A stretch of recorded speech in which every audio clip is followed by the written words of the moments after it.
인도해 주실 줄 믿습니다. 딱 141년 전 1885년 4월 5일, 오늘도 4월 5일이죠. 그날도 부활주일 아침이었습니다. 공식 선교사 1호였던 언더우드 선교사 부부가 임신한 채로 4월 2일 날 우리 부산에 도착하고요. 배를 타고 인천 제물포에 4월 5일 날 도착하면서 이 땅을 위해서 언더우드 선교사가 이런 기도했습니다. 이때 나이가 불과 26살 신혼부부였습니다. 주님, 아무것도 보이지 않습니다. 메마르고 가난한 땅, 나무 한 그루 시원하게 자라지 못하고 있는 이 땅에 저희들을 옮기셨습니다. 이 땅 아무것도 보이지 않습니다. 보이는 것은 고집스럽게 얼룩진 어둠뿐입니다. 어둠과 가난과 인습에 묶여 사는 조선 사람뿐입니다. 조선의 마음이 보이지 않습니다. 그러나 주님, 순종하겠습니다. 지금은 우리가 황무지 위에 맨손으로 서 있는 것 같사오나 지금은 예배 드릴 예배당도 없고 학교도 없고 그저 경계와 의심과 멸시가 가득한 곳이지만 머지않아 이곳이 은총의 땅이 되리라는 것을 믿습니다. 주님, 오직 제 믿음을 붙잡아 주옵소서. 141년 전 부활주일 날 발을 디디면서 아무것도 보이지 않는 땅입니다. 너무 희망이 보이지 않습니다. 하지만 머지않아 이 조선 땅이 은총의 땅이 될 줄 믿습니다. 제 믿음을 붙잡아 주세요. 겨우 26살 된 언더우드가 하나님 앞에 드린 기도인데 지금 어떤 땅이 되었습니까? 미국 다음으로 28,000여 명의 선교사를 세계 각처에 보내는 귀한 나라로 우리 대한민국을 축복해 주신 줄 믿습니다. 지금 전쟁으로 세계가 어렵지만 하나님께서 주님 오시는 그날까지 우리 대한민국 계속해서 사용하실 것입니다. 불교에도요, 석탄일이 있습니다. 불당도 있고요, 참불가도 있고요, 불경도 있습니다. 우리 따라 많이 합니다. 여름 성경학교가 있듯이 여름 불교 학교도 합니다. 기독교의 사랑에 맞먹는 자비라는 교리도 가지고 있습니다. 기독교의 좋은 점을 다 벤치마킹하는 것 같아요. 그러나 딱 하나 벤치마킹 못하는 게 하나가 있습니다. 부활입니다. 불교만이 아닙니다. 세계 어느 종교, 4대 종교 가운데 기독교를 빼는 어느 종교도요, 부활만큼은 흉내낼 수가 없습니다. 부활 교리도 없고요. 더 나아가서 다른 종교는 자기들의 교주의 무덤을 너무 꾸미고요, 교주의 무덤을 너무 자랑했기 때문에 부활을 이야기할 수가 없습니다. 우리 기독교는 교주의 무덤을 자랑하지 않습니다. 예수님의 빈 무덤만 이야기할 뿐입니다. 다른 종교는 교주의 무덤을 어마어마하게 멋지게 꾸미고요, 그걸 자랑하다 보니까 부활을 이야기할 수가 없습니다. 석가모니는 인도 능수 해변에 묻혀 있고요, 마호메트는 사우디아라비아의 메카에 있습니다. 그래서 무슬림들은 평생에 메카를 방문하는 것을 인생의 가장 큰 영광으로 여기고, 메카를 방문하다가 병으로 사고로 죽으면 천국으로 직통한다고 믿었습니다. 공자의 무덤은 중국 곡부성 공림에 있는데요, 이 공림 가족묘가, 공자의 가족묘가 얼마나 큰지 그 도시의 5분의 1 이상이 가족묘가 되어 있습니다. 이렇게 무덤을 너무 자랑하다 보니까 부활을 이야기할 수가 없습니다. 석가모니를 화장하고 인진살이, 몸에서 살이가 나왔어요. 그 살이를 보관하는 것을 굉장히 영광스럽게 여기는데 우리나라 절 5군데에 석가모니의 살이가 보관되어 있는데 그 중에 하나가 우리 동네 옆에 있는 양산 통도사에도 석가모니의 사리가 있습니다. 만약에 우리 기독교에 예수님의 사리가 나왔다, 예수님이 어디 뼈 조각이 어디 발견됐다, 그 순간 교회는 공중분해가 됩니다. 왜요? 부활이 없기 때문입니다. 그러나 다른 종교에 없는 부활이 우리 기독교에 있습니다. 만약에 사리가 나오고 뼈 조각이 나오는 그 순간 세계의 교회는 없어집니다. 왜요? 부활이라는 기둥이라는 교리에 우리 교회가 서 있기 때문입니다. 다른 종교가 부활을 조롱하지만 동시에 부활을 부러워할 것입니다. 이탈리아의 큰 도시 토리노가 있습니다. 이 토리노에 아주 유명한 것이 있는데 예수님의 수위가 있습니다. 예수님이 돌아가신 이후에 입힌 예수님의 수위가 있는데요, 1578년 이후 토리노 대성당에 보관되고 있습니다. 그런데 1997년 4월에 토리노 대성당에 큰 화재가 발생했습니다. 신고를 받던 소방대원들이 출동했는데요, 화염에 쌓인 그 성당 안으로 목숨 걸고 달려갔는데 그 소방대원들이 제일 먼저 한 게 뭐냐? 도끼 들고 가가지고요, 문을 다 부수고 방탄 유리를 부순 이후에 이 수위가 담기는 박스를 제일 먼저 끄집어냈습니다. 이 토리노의 수위가 진짜인지 가짜인지 논쟁이 많습니다. 여러 가지 방법으로 몇 차례 과학적인 조사가 이루어지기도 했지만 진짜인지 가짜인지는 밝히지 못했습니다. 그럼에도 불구하고 사람들이 목숨을 걸고 이 세마포 수위를 지켰습니다. 토리노의 수위가 진짜인지 가짜인지 알 수 없지만 그만큼 예수님이 부활하셨다는 것을 강조하고 있습니다.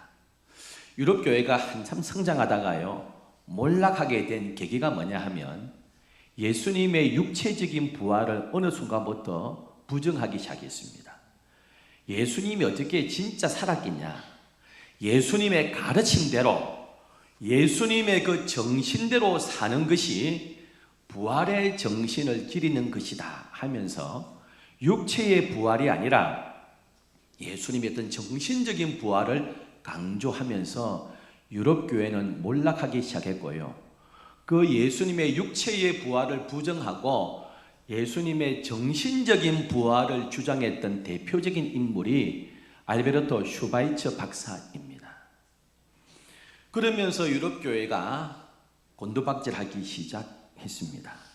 지금도 기독교를 대적하는 많은 과학자들, 많은 사람들이 부활을 없애기 위해서, 부활의 거짓임을 밝히기 위해서 온갖 수단을 동원하지만 거짓이라는 것을 밝힐 수가 없었습니다.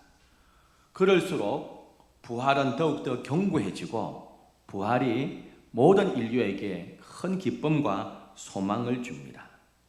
안식 후 첫날에요, 예수님의 시신에 향품을 바르기 위해서 막달라 마리아가 그 새벽에 예수님의 묘지에 갔습니다. 깜짝 놀랐습니다. 그 무덤을 막고 있는 돌이 옮겨져 있고요, 예수님의 시체가 없어졌습니다. 그렇게 사랑했던 예수님의 시신이 사라지고요, 너무 가슴 아파서 울고 있는데 어떤 사람이 나타났습니다. 동산을 지키는, 묘지를 지키는 묘지직인 줄 알고 혹시 시신이 어디 간 줄 아십니까? 물어보는데 그 동산직인 줄 알았던 그분이 우리 주님이십니다. 이렇게 말씀합니다. 마리아야. 그 말씀 한마디에 부활의 주님을 만났습니다. 그리고는 내려가서 예수님 부활하셨다, 예수님 말씀대로 살아나셨다, 새벽부터요 밤까지 만나는 사람마다 부활을 전가하기 시작했습니다. 부활의 첫 정인이 되었습니다. 얼마나 감격스럽겠습니까? 마리아 보고 네가 가서 전해라 했거든. 그래서 막 가족들, 친척들, 이웃들, 온 주민들 막 그 새벽부터 잠도 안 자고 만나고 와가지고 온 깨우면서 동네 방대 예수님의 부활을 전거했고요, 제자들에게도 전거하지 않았겠습니까? 근데 제자들은 안 믿은 것 같아요. 그 시간 제자들은 뭐 하고 있었습니까? 막달라 마리아는 동네방네 소문내고 있는데, 부활을 전가하고 있는데, 나머지 제자들은 오늘 19절에 이렇게 기록합니다. 이날 곧 안식 후 첫날 저녁 때에 제자들이 유대인들을 뭐 했다고요? 두려워하여 모인 곳에 문들을 닫았더니. 안식 후 첫날이라 그럽니다. 저녁입니다.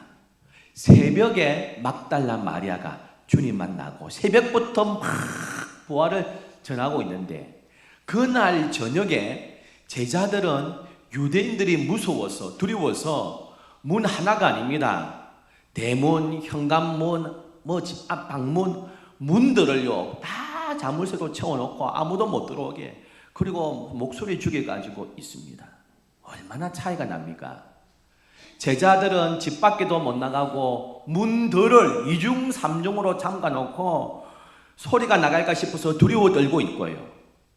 여인은 온 동네를 돌아다니면서 예수님 부활하셨어요, 예수님 살아나셨어요, 이렇게 말하고 있습니다.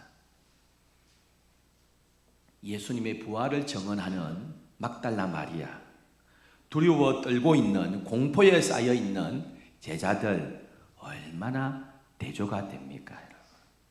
무엇이 이 차이를 만들었습니까? 부활하신 주님을 만났느냐, 부활하신 주님을 만나지 못했느냐, 부활의 주님을 믿느냐, 부활하신 주님을 믿지 않느냐, 이 차이입니다. 막달라 마리아는 우리가 아는 바대로 7 귀신 들렸던 여자입니다. 베드로는 어떤 인물입니까? 예수님의 수제자 아닙니까? 비교할 수 없는 신분입니다. 신앙적으로 예수님의 수제자, 7 귀신 들린 여자, 과거의 신분은 이랬습니다. 근데 과거가 중요한 게 아닙니다. 지금은 어떤 모습입니까? 막달라 마리아는 기쁨에 차서 동네방네 부활을 증거하고 있고요. 수제자 베드로를 비롯한 다른 제자들은 두려움 가운데 조용하게 있습니다. 이렇게 차이가 있습니다. 몇 년 전에 우리나라 청년들을 대상으로 설문조사했습니다. 지금 당신에게 닥친 가장 심각한 문제가 무엇입니까? 물었더니 1위가 뭐냐? 두려움이라는 겁니다. 취업에 대한 두려움, 미래에 대한 두려움, 나만 처질까 싶은 두려움. 청년들이 가지고 있는 가장 큰 문제, 두려움이라는 것입니다. 극뿐이겠습니까? 어른들도 마찬가지입니다. 우리가요 얼마나 많은 영양제를 먹고 있습니까? 이런 몇 개나 먹고 계세요? 저도 몇 개 먹습니다. 비타민C, 오메가3 몇 개, 한 3개 정도 먹습니다, 여러분. 김지연 약사라고 이 동성애 반대하는 약사가 있습니다. 그 세계 온 세계 부산에뿐만 아니라 막 돌아다니면서 강의하고요. 우리 교회 중고등부도 몇 년 전에 오고 이렇게 강의를 많이 합니다. 이 친정이 동래구입니다. 그래서 부산에 오면 우리 교회 몇 번 왔다고 저한테 꼭 연락을 하고 왔거든요. 그래서 지난번에도 와서 연락이 왔길래 제 아내하고 저하고 김지연 약사하고 우리 교회 앞에서 식사를 했습니다. 식사를 하는데요, 끝나고 약을 먹는데 10메달을 먹어요. 근데 놀래가지고 무슨 약을 그리 많이 먹어요? 뭡니까? 했더니 비타민부터 해가지고 그래 한꺼번에 그리 약 먹어도 돼요? 하니까 제가 약사 아닙니까? 일단 먹어도 되는 약입니다. 무슨 밥 먹을 때마다 10메달씩 먹더라고요. 여러분 왜 그렇습니까? 여러분은 얼마나 먹고 있어요? 건강식품이 얼마나 잘 팔립니까? 대한민국에서요. 왜 그렇습니까? 두려움 때문입니다. 죽음에 대한 두려움, 건강에 대한 두려움, 꼭 죽음에 대한 두려움뿐 아니라 늙어가지고 내가 80, 90대 가지고 병치레 할까 싶어서 그런 두려움. 우리가 얼마나 염려 가운데 살고 있는지 모릅니다. 부활의 주님의 능력을 잊어버리면 불안해하고 두려움할 수밖에 없습니다. 그래서 부활의 주님 만나지 못한 제자들은 이중 삼중 문들을 또 닫고 또 닫고 잠가 놓고 두려움 가운데 쌓여 있습니다. 믿음이 뭡니까? 신앙이 뭡니까? 그 두려움에 잠궈버린 빗장을 다 열어버리고 주님 앞에 다 맡겨버리는 것이 참된 믿음인 줄 믿습니다. 여러분, 이 제자들이요, 부활의 주님 만나니까 어떻게 된 줄 아세요? 부활의 주님을 만나지 못했을 때는 유대인들을 두려워했습니다. 두려움에 쌓이고 걱정에 쌓였어요. 그런데 막달라 마리아는 온 동네만 정인되고 있습니다. 베드로가 부활의 주님 만나니까 막달라 마리아처럼 변화됩니다. 여러분, 복음을 전거하고 막 설교하러 다닙니다. 그러다가 갇힙니다. 헤롯 아그리빠가 야고보를 죽입니다. 유대인들이 좋아하거든요. 또 민심을 얻기 위해서 그러면 베드로도 죽이자. 다음날 아침에 베드로 죽이기로 되어 있습니다. 여러분, 아침 되면 베드로가 죽습니다. 사형 선고 받았어요. 여러분 같으면, 저 같으면 잠이 오겠습니까? 내일 아침이면 끌려가 죽는데요. 근데 사도행전 보면 잠잠합니다, 여러분. 얼마나 깊이 자는지요. 콜콜 잡니다. 천사가 와서 일어나라고 이야기합니다. 안 일어나요. 얼마나 안 일어나니까 옆구리를 막 두드리고 찹니다. 막 깨웁니다. 그럼 겨우 일어납니다. 왜 그렇겠습니까? 마음에 평강이 가득하니까 잠이 옵니다, 여러분. 우리 걱정이 너무 심하면 잠 안 올 거잖아요. 내일 죽을 사람이 하나님 앞에 다 맡겨버리니까 굴굴 잠을 잡니다. 옆구리를 쳐가지고 일어나라 일어나라 하니까 겨우 일어날 정도로 평강을 누립니다. 이 부분을 베드로가 편지를 적으면서 이렇게 적고 있습니다. 베드로전서 5장 7절에 너희 염려를 다 주께 맡기라. 이는 그가 너희를 돌보심이라. 할렐루야. 여러분, 부활의 주님을 만나기 전에는 두려워하여 문들을 잠갔습니다. 그러나 주님 만나니까, 부활의 주님 만나니까 모든 염려 맡겨버리고요, 평안하게 잠을 자는 인물이 되어 버렸다는 것입니다. 여러분, 두려워해가지고 대문, 현관문, 안방문 다 잠그고 모여 있는데 예수님께서 쑥 들어오셨어요. 노크한 것도 아닙니다. 문을 부순 것도 아닙니다. 자물쇠를 푼 것도 아닙니다. 그대로 잠긴 데 쑥 들어오신 것입니다. 얼마나 놀랬겠습니까, 여러분? 누가복음에 보면 너무 놀래가지고 귀신인 줄 알았답니다.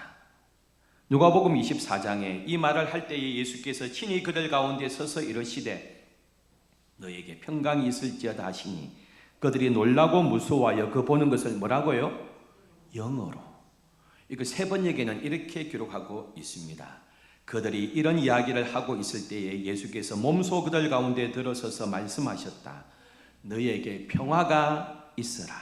그들은 놀라고 무서움에 사로잡혀서 뭐라고요? 유령을 보는 줄 안답니다. 너무 놀래가지고 예수님이 들어오시니까요, 유령인 줄 알았대요. 귀신인 줄 알았대요. 예수님께서 그렇게 들어오신 것은 그들을 놀래키려고 한 것이 아닙니다. 영으로 부활한 것이 아니라, 정신적으로 부활한 것이 아니라 진짜 몸이 내가 부활했다. 근데 이 몸은 옛날 몸이 아니다.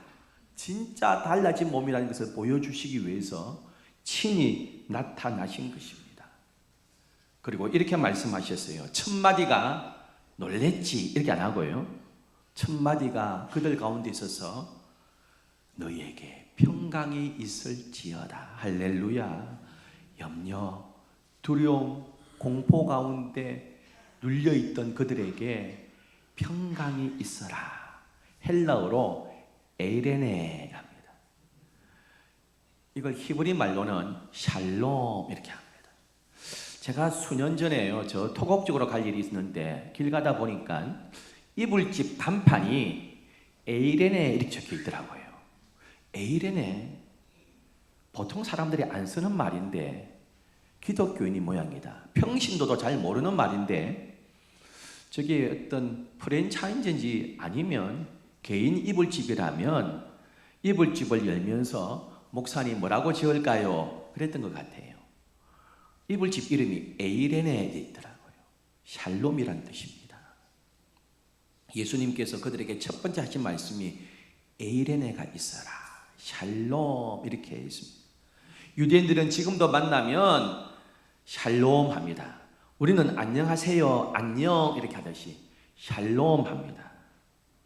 그럼 생각해 보세요. 우리가 지금 어떤 모임에 와가지고 인사합니다. 안녕하세요, 김 집사님. 한 주간 잘 지내셨어요? 아, 예, 박 집사님도 잘 지내셨어요? 안녕하셨어요? 이랬습니다. 근데 또 대화하다가 5분 뒤에, 아, 김 집사님, 그동안 안녕하셨어요? 그러면 또라이가 이렇게 했어요. 약간 치맥기가 있나? 금방 인사해놓고 뭐 또 인사하냐? 할 건 아니겠습니까? 근데 21절에 또 이렇게 기록되어 있습니다. 예수께서 또 이러시되 너희에게 에이레네 샬롬이 있을지어다. 조금 전에 했던 말 그대로 다시 또 인사하고 있는 겁니다. 예수님이 치매기가 있어서 그렇습니까? 기억이 안 나서 그렇습니까? 아닙니다. 정말 걱정과 두려움 가운데 있는 이들에게 정말 하나님께서 주시고자 하는, 예수님이 주시고자 하는 것이 참 평화였기 때문입니다. 세상이 주는 두려움, 공포에서 벗어나 하나님만이 주실 수 있는 그 마음의 평강을 누리기를 주님은 원하셨습니다. 참된 믿음의 사람은 환경과 여건 따라 움직이는 것이 아닙니다. 어떤 환경에서도 평강의 사람이 되라는 것입니다. 이 평강의 근원이 누굽니까? 바로 예수 그리스도십니다. 우리가 가장 두려워하는 게 뭡니까? 죽음 아닙니까, 여러분? 그 어떤 것보다 죽음이 제일 두렵잖아요. 사랑하는 성도 여러분, 지금 어떤 문제로 염려하고 있으세요? 사업 자금이 부족하세요? 내 자녀의 진로가 걱정됩니까? 건강이 염려됩니까? 나에게 지금 제일 마음을 누르고 있는 것이 무엇입니까? 죽음보다 더 큰 문제가 어디 있겠습니까, 여러분? 그런데 죽음을 이기신 분이 우리 주님이시라면 다른 소소한 문제, 다른 그 어떤 문제도 작은 문제 아닙니까? 하나님께서 그 모든 문제에 날마다 우리 짐을 지고 가 주실 줄 믿습니다. 제자들은 두려워하여서 2중, 3중, 4중으로 문들을 잠갔지만 그 가운데 오셔서 우리 주님이 평강을 주시고 부활하신 몸을 보여주시니까요, 제자들은 이제 변화되었습니다. 사망을 이기신 분인데, 죽음을 이기신 분인데 우리가 뭐가 두렵냐? 그러면서 문을 박차고 나가서 부활의 증인으로 살고 그 부활을 증거하면서 순교까지 마다하지 않는 평강의 사람이 된 것입니다. 사랑하는 성도 여러분, 우리 부활의 주님 만난 사람들 아닙니까? 주님 주시는 그 평강 가지고 이 세상 어떤 문제도 두려워하지 않고 주님께 맡기는 일꾼 되시기를 축원합니다. 프랑스의 소설가이자 철학자인 유명한 사르트르가 있습니다. 이 사르트르는 무신론자입니다. 사르트르가 했던 명언이 많은데 그 중에 대표적인 명언 하나 꼽으라면 인생은 B에서 D다, 그 사이에 C다, 이런 이야기를 했습니다. 그게 무슨 말입니까? 인생이 왜 B에서 D로 갑니까? B는 출생입니다. D는 죽음입니다. 그 사이에 인생은 C다 이랬습니다. 초이스, 선택하는 것이다 이랬습니다. 근데 그는 선택 잘 못했어요. 우리 예수님을 선택해야 되는데 사망 이후에 뭐가 있냐? 무슨 천국과 지옥이 있다고 그런 소리 하느냐? 천국과 지옥은 없다. 죽으면 잠자는 걸로 끝난다. 걱정할 필요가 없다. 그렇게 강의하고 다니면서 많은 프랑스의 젊은이들을 지옥으로 이끌었습니다. 죽음이 뭐가 무서운데 이런 이야기 했습니다. 근데 그가 폐수종 병에 걸렸습니다. 그런데 자기가 이 병은 당시 의료기술로 고칠 수 없다는 것을 알았습니다. 그 순간부터 얼마나 두려워하기 시작하는지요. 프랑스 국립병원에 입원해가지고 자기의 병명을 의사한테 묻지도 못했습니다. 의사가 병명 말하는 순간에 자기는 더 두려워. 자기의 아내 시인 보바라에게도 못 물었습니다. 아내도 남편 사르트르한테 병명 말해주지 못했습니다. 지금도 패닉에 빠져가지고요, 공포 가운데 사는데 이 병이라고 이야기하면 남편이 미쳐버릴 것 같아가지고요.